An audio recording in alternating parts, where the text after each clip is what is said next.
সংঘর্ষে কক্সবাজার সদরে মা ও 2 মেয়ে এবং উখিয়ায় রোহিঙ্গা 3 ভাই নিহত। ক্ষতিপূরণ না দেওয়ার অভিযোগে কর্ণফুলীতে লালদিয়ার চর আবার বেদখল। প্রাথমিক তদন্তে প্রমাণিত না হলে আন্দোলন মামলার আসামির নাম প্রত্যাহারের নির্দেশ।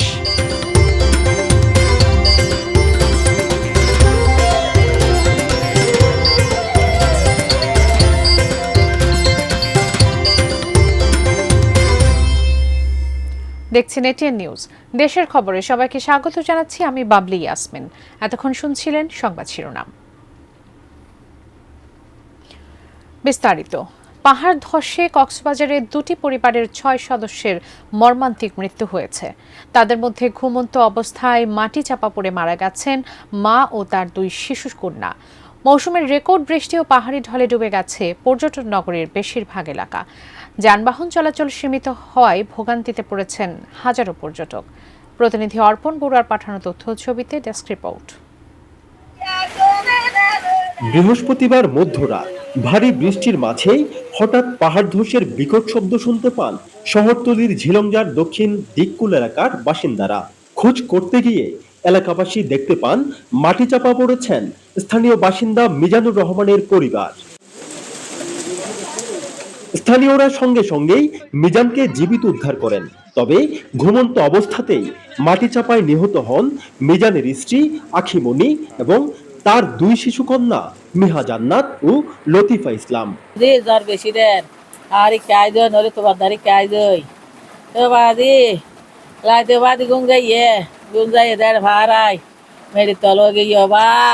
আমাদের এলাকায় এরকম আরো অনেক পাহাড় আছে। আমি মনে করি এটা সকলেরই এই বিষয়ে সচেতন থাকাটা খুবই জরুরি।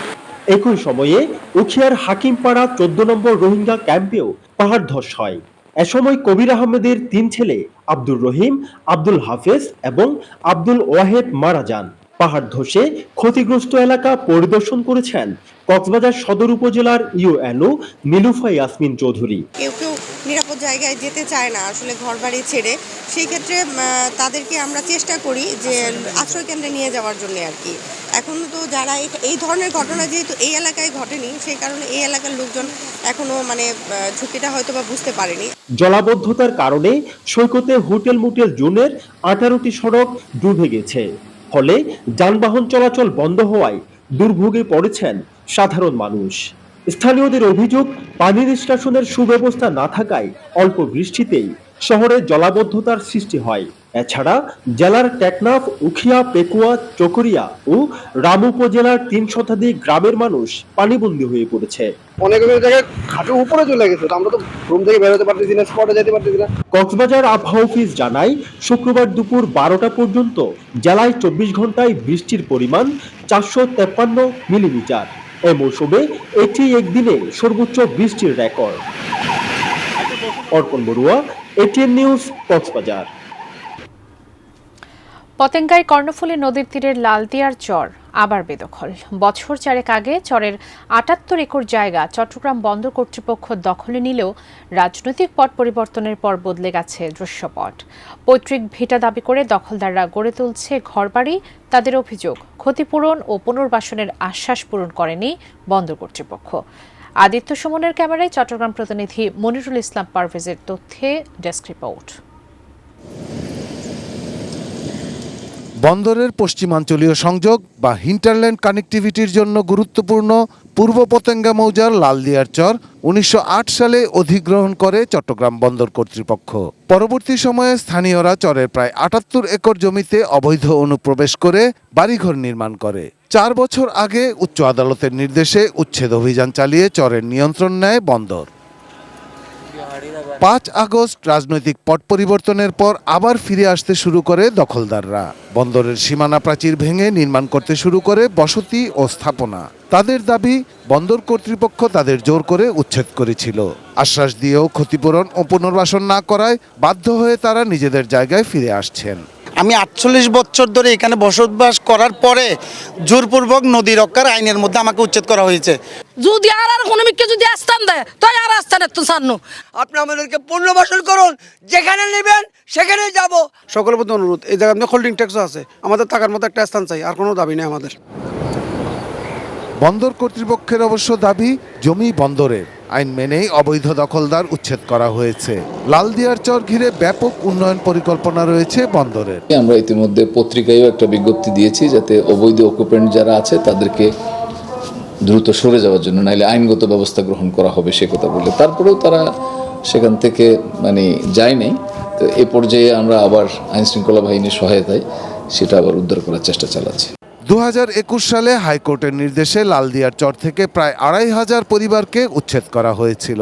পুনর্বাসন না করলে চর ছাড়বে না বলে হুঁশিয়ারি দিয়েছেন তারা। Shahidul Rana, desk report, ATN news. দেশের খবরে নিচ্ছে ছোট্ট একটা বিরতি, এরপর আরো যা থাকছে।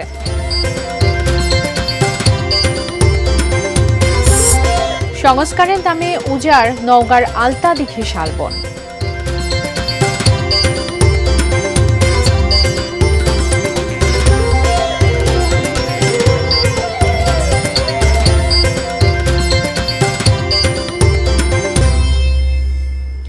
স্বাগত, আবারও দেখছেন দেশের খবর। বৈষম্য বিরোধী ছাত্র আন্দোলনকে কেন্দ্র করে দায়ের হওয়া হত্যা ও অন্য মামলায় গণহারে আসামি করা নিয়ে পুলিশ সদর দপ্তর বলছে, প্রাথমিক তদন্তে কোনো আসামির সম্পৃক্ততা না পাওয়া গেলে মামলা থেকে তার নাম প্রত্যাহার করা হবে। একই সঙ্গে সঠিক তথ্য প্রমাণ ছাড়া এসব মামলায় কোনো সরকারি কর্মকর্তা কর্মচারীকে গ্রেফতার করা যাবে না। গত 10 সেপ্টেম্বর পুলিশ সদর দপ্তর থেকে এ সংক্রান্ত আদেশ সারা দেশের প্রতিটি থানার ভারপ্রাপ্ত কর্মকর্তাকে ফ্যাক্স করে দেওয়া হয়েছে। আইন শৃঙ্খলা সংক্রান্ত উপদেষ্টা পরিষদ কমিটির প্রথম সভার বরাত দিয়ে পুলিশ সদর দপ্তরের ডিআইজি কামরুল আহসান স্বাক্ষরিত চিঠিটি পাঠানো হয়। এতে বলা হয়েছে, আন্দোলনের শহীদদের স্বজন বা সংক্ষুব্ধ ব্যক্তিদের আদালতে বা থানায় করা মামলায় সঠিক তথ্য প্রমাণ ছাড়া সরকারি কর্মকর্তা কর্মচারীকে গ্রেফতার করা যাবে না। পাশাপাশি গণ অভ্যুত্থান কেন্দ্রিক হত্যাকাণ্ড ও অন্যান্য মামলায় তদন্তের পূর্বে কোনো কর্মকর্তা বা সাধারণ ব্যক্তির জড়িত থাকার প্রাথমিক সত্যতা পাওয়া না গেলে তাদের নাম প্রত্যাহারের ব্যবস্থা নেওয়া হবে।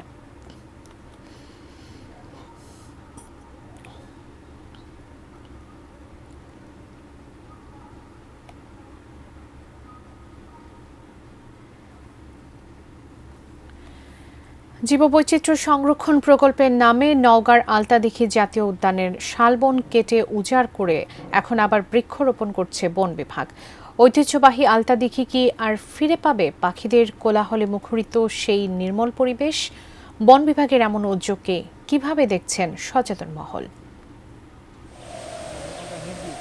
দিঘি পুনঃখনন, ওয়াচ টাওয়ার নির্মাণ, বৃক্ষরোপণ সহ আলতাদিঘি জাতীয় উদ্যান সংরক্ষণে 16 কোটি টাকার বেশ কয়েকটি প্রকল্প হাতে নেয় সরকার, যা বাস্তবায়ন করতে গিয়ে কেটে ফেলা হয় দিঘির চারপাশের 1000-এরও বেশি গাছ। ফলে আলতাদিঘি জাতীয় উদ্যানটি পরিণত হয় এক টুকরো মরুভূমিতে। প্রাকৃতিক ভারসাম্য হারানোর পাশাপাশি আশ্রয় হারায় বন্যপ্রাণী ও পাখি। বন বিভাগের এমন অপরিকল্পিত ও খামখেয়ালি কাজে ক্ষুব্ধ হয়ে ওঠে সচেতন মহল। তীব্র সমালোচনার মুখে দিঘির চারপাশে ফুল, ফল এবং ঔষধি গাছ লাগানো শুরু করে বন বিভাগ। আগে এই জায়গায় পানি ছিল, অনেক কিছু পাখি টাকি বসবাস করতো। সুন্দর একটা প্রাকৃতিক দৃশ্য আমরা দেখতে পেতাম। প্রকৃতিকে একভাবে পঙ্গু করে হাতে স্ক্র্যাচ ধরায় দেওয়ার মতো।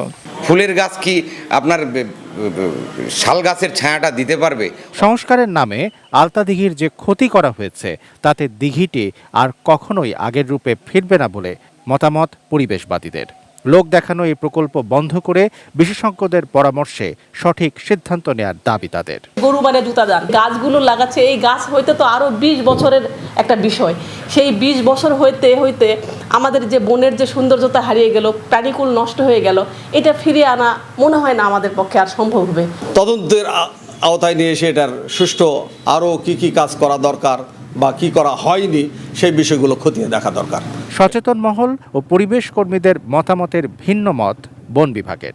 কর্মকর্তাদের দাবি, নতুন গাছে দিঘির সৌন্দর্য আরও বাড়বে, পাশাপাশি স্থানটির প্রাকৃতিক ভারসাম্য আগের থেকে আরও সমৃদ্ধ হবে।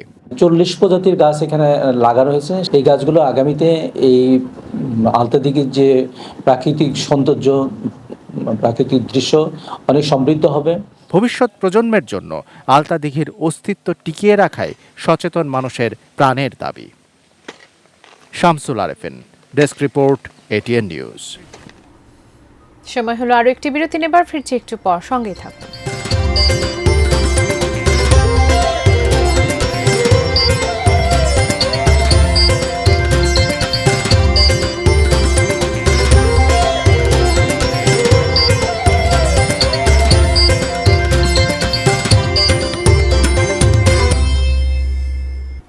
স্বাগত, আবারও দেখছেন দেশের খবর। পঞ্চগড়ে সবজির দাম কিছুটা সহনীয় থাকলেও বেড়েছে চাল ও মশলা জাতীয় পণ্যের দাম। ৫ আগস্টের পর শিক্ষার্থীরা বাজার তদারকি করায় পণ্যের দাম কিছুটা নিয়ন্ত্রণে থাকলেও এখন দৃশ্যপট আগের মতোই। বিস্তারিত জানিয়েছেন পঞ্চগড় প্রতিনিধি সিদ্ধার্থ কর্মকার। অভিযান বন্ধ করার পর থেকে কিন্তু আমরা দেখতে পেয়েছি যে বিভিন্ন পণ্যের দাম কিন্তু দফায় দফায় বাড়তে দেখেছি। বিশেষ করে চালের বাজারে কিন্তু দাম অনেকটাই বেড়ে গিয়েছে। বিভিন্ন চাল যেমন মিনিকেট চালের দাম আমরা দেখতে পেয়েছি যে 5 টাকা বেড়ে কিন্তু সেটি হয়েছে বর্তমানে 70 টাকা কেজিতে দাঁড়িয়েছে। জিরাশাইল চাল সেটি কিন্তু 5 টাকা বেড়ে বর্তমান 65 টাকা কেজিতে, এবং যেটি বেশি বিক্রিত চাল সেটি হচ্ছে গুটি পাইজাম, সেটি কিন্তু বর্তমানে কেজি প্রতি 3 টাকা বেড়ে বর্তমানে কিন্তু সেটি বিক্রি হচ্ছে 55 টাকা কেজি দরে। মশলা জাতীয় যেসব কাঁচা বাজার রয়েছে, বিশেষ করে যেমন পেঁয়াজ, এটি কিন্তু কেজি প্রতি 10 টাকা বেড়ে বর্তমানে 110 টাকা কেজিতে বিক্রি হচ্ছে। রসুন কিন্তু কেজি প্রতি 30 টাকা বেড়েছে, এক্ষেত্রে ক্রেতাদের কিনতে হচ্ছে 240 টাকা কেজিতে রসুন। এছাড়া কিন্তু কাঁচা মরিচ কিন্তু কেজি প্রতি 20 টাকা বেড়ে বর্তমানে 200 টাকা কেজিতে খুচরা বিক্রি হচ্ছে কাঁচা মরিচ। এছাড়া অন্যান্য যেসব সবজির দাম সেটি কিন্তু ক্রেতাদের নাগালের মধ্যে রয়েছে। তো সব কিছু মিলে ক্রেতারা যারা তারা কিন্তু বলছেন যে আসলে বাজার নিয়ন্ত্রণে না থাকার কারণে কিন্তু তাদের যে প্রয়োজনীয় যে দ্রব্য সেগুলি কিন্তু তারা প্রয়োজনের তুলনায় কম কিনতে বাধ্য হচ্ছেন, জিনিসপত্রের দাম কিছুটা বেড়ে যাওয়ার কারণে। এবারে সেই ঈগলের গল্প। অসুস্থ ঈগলটি পড়েছিল রাস্তায়, সেটিকে উদ্ধার করে পরম যত্নে সুস্থ করে তোলেন রাজবাড়ির সাংবাদিক লিটন চক্রবর্তী। আনুষ্ঠানিক অবমুক্তির আগে পাখিটি উড়াল দিলেও 2 মাস পর ঠিকই ফিরে আসে মায়ার টানে। ঘটনাটি রাজবাড়ী সদর উপজেলার।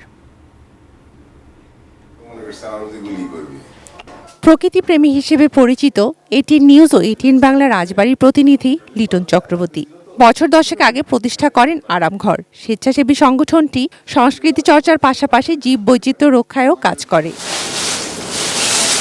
গত 4 জুলাই সদর উপজেলার বসন্তপুর এলাকায় বিরল প্রজাতির একটি ঈগল আটক করে কয়েকজন কিশোর। তাদের আঘাতে গুরুতর আহত হয় পাখিটি। একটি ডানা ভেঙে যায়, আহত হয় পা ও ঠোঁট। এসব দেখে স্থানীয় একজন জাতীয় জরুরি সেবা 999-এ ফোন করেন। পাখিটি উদ্ধার করে বন বিভাগ। অন্য কোনো উপায় না থাকায় কর্তৃপক্ষ ঈগলটিকে প্রকৃতিপ্রেমী লিটন চক্রবর্তীর কাছে দেন। তার সেবা যত্নে কয়েকদিনই সুস্থ হয় পাখিটি। লিটন ভাবেন প্রকৃতির এই সন্তানকে প্রকৃতির কোলেই ফিরিয়ে দেবেন আনুষ্ঠানিকভাবে, কিন্তু তার সুযোগ না দিয়ে একদিন নিচ থেকেই আকাশের অসীমে ডানা মেলে ঈগলটি। মন খারাপ হয় লিটনের, কিন্তু তাকে আর সবাইকে অবাক ও আনন্দিত করে গত 8 সেপ্টেম্বর ফিরে আসে সেই ঈগলটি। যেন নিজের বাড়িতে ফিরে এলো হারানো শিশু। আর আপনজন ফিরে পাওয়ার উচ্ছ্বাস ছড়িয়ে পড়লো কেবল লিটন চক্রবর্তীর বাড়িতে নয়, পুরো পাড়া জুড়ে। খাওয়ার তালিকায় মাছটাই প্রধান, তাছাড়া আমরা ব্রয়লার মুরগির মাংস তাকে দিয়ে থাকি। আশেপাশে এলাকা দিয়ে উঠছিল, আরামঘরের বাচ্চারা যখন ওকে দেখতে পায় যে আমাদের ঈগল পাখিটিও দেখার সাথে চিনে নেয় আর আমাদের মাঝে ফিরে আসে। আবারও আগের মতন লালন পালন করছি, তবে আমরা চাইবো ও আমাদের কাছে যতই টানে ফিরে আসুক, আমরা চাইবো ও সুস্থ হয়ে প্রকৃতিতে মিশে যাক, ওর সাথীকে খুঁজে বের করে ও দিন কাটাক। প্রকৃতির কি রহস্য! এবারও অসুস্থ ঈগলটি জানে কোথায় গেলে সুস্থ হবে সে। ফিরে এসেছে তাই মানুষের আশ্রয়ে। লিটন চক্রবর্তী মহোদয় বিভিন্ন ভাবে প্রাণী সম্পদ কর্মকর্তা মহোদয়ের নিকট থেকে বিভিন্ন পরামর্শ নিয়ে তাকে চিকিৎসা নিয়ে এখন বর্তমানে ও ওইখানে চিকিৎসা আছে। আর একটু পরিপূর্ণ প্রকৃতিতে নিজে চলাফেরার মতো হলেই আমরা এটাকে অবমুক্ত করে দেব। ফিরে আসা ঈগলটি এখন রাজবাড়ির সেলিব্রিটি। তাকে দেখতে রোজই কেউ না কেউ আসেন আরামঘরে। Shakil Aziz, desk report, ATN news. দেশের খবর শেষ করার আগে শিরোনামগুলো জানিয়ে দিব আরও একবার।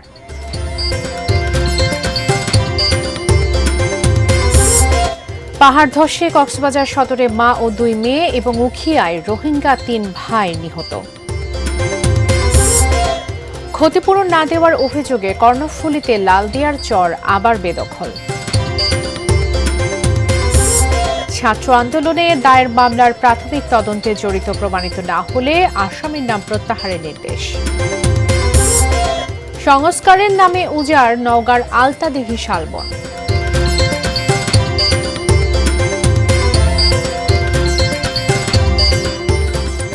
এই ছিল দেশের খবর। এতক্ষণ সঙ্গে থাকার জন্য ধন্যবাদ সবাইকে।